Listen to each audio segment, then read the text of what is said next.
Hey guys, how's it going? It's Tristan Yates here again. Talking to you about Sterling Scholar today. Ba-da-ba-ba, ba-da-da-ba-da-ba-ba. And today we're going to focus on the essay portion and what kind of how you want to write that. And I'm going to give you some ideas and I'm going to share a few stories with you and experiences that I had as I was writing it. From what I remember, they had a list of questions and we had to write, a certain amount of words per question, and a few of them were full essays. And really, what they're trying to do is the judges are trying to get to know you. The interviewees or the interviewers or whatever are trying to get to know who you are as a person. They want someone who's happy, who is full of life, and can really show their personality through their writing. And that was something that I didn't actually know. I just wrote an essay, and that's super funny because I applied for lots of things, but for some reason I actually cared about this one and really wrote with my heart, which was good because it worked out good for me. But what you're gonna want to do is really just be as happy and positive as you can, not over the top or anything, but you just want to really show your personality in your writing. For example, um, one of the girls, I can't remember her category or what she was doing, it was a while ago, but she wrote something she's like, oh my gosh, out here and where I live, everything's dry and dead and so sad and depressing. And yeah, I move on and I strive for better because I know that there's better, and that's why I applied to this. And it was good, but it was really it wasn't a bad essay at all. It was a good essay. It would have been a good whatever, but she didn't really show herself in the writing, and it was very dark and almost seemed a little depressing. And that's not quite what they're looking for. They're looking for someone who has a positive outlook on life, who is going to do something with their future, and they show it in their writing. And also, it's very easy to see your personality through what you're writing. So, for example, something that I did is when I was talking to him, I can't remember what question it was. I think it was how do you describe yourself or something like that. And in that day, I was in a really happy, perky mood, and so I was just writing and joking around. Well, honestly, I'd like to think I'm this big tough kid who walks around high school and everyone looks up to or something. I was but honestly, I don't think that's the case.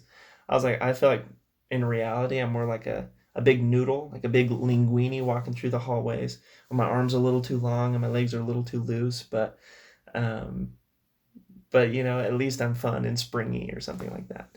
And it was something stupid, and that's just kind of an idea for you of how you can just kind of be more personable. You really just want to be lively and just talk and describe yourself in fun ways. You don't want to sit there and be well, I like soccer and I break dance and that's cool, and I think I'm a cool kid. They're looking for something a little more. They're looking for a little bit of personality, and they want you to show more of yourself through that.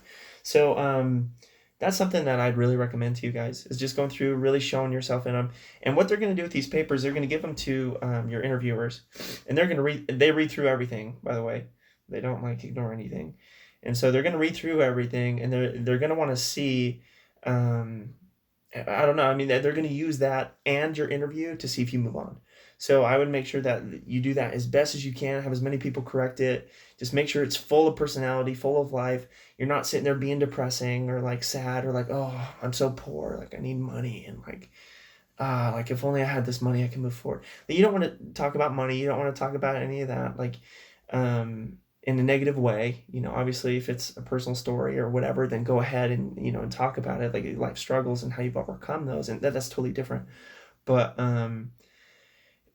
yeah, just find a way to describe yourself and your stories in a positive tone, always coming out learning something, or showing your true personality and true knowledge and experiences through what you write. And I think you'll be good to go. And the thing is, for me, it worked out really nice in the following interview because they actually talked to me about that very thing in my next interview.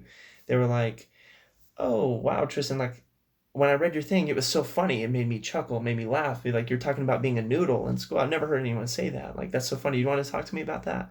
And that's literally the first thing they told me. And so I was like, "Yeah, of course. This is what I mean." And and I sat there and talked to him about the funny portion of my paper for half my interview. And and I'll talk about that more in the next video, but there's just an idea for you, of what you can do, and I hope that you use that wisely. Oh yeah, and feel free to like and subscribe, and if you have any questions, again, comments, please put them down. I'll answer any questions you may have, and I'll try to remember everything and pull up old stuff. That way I can help you guys out, help you move through this process. So there you go.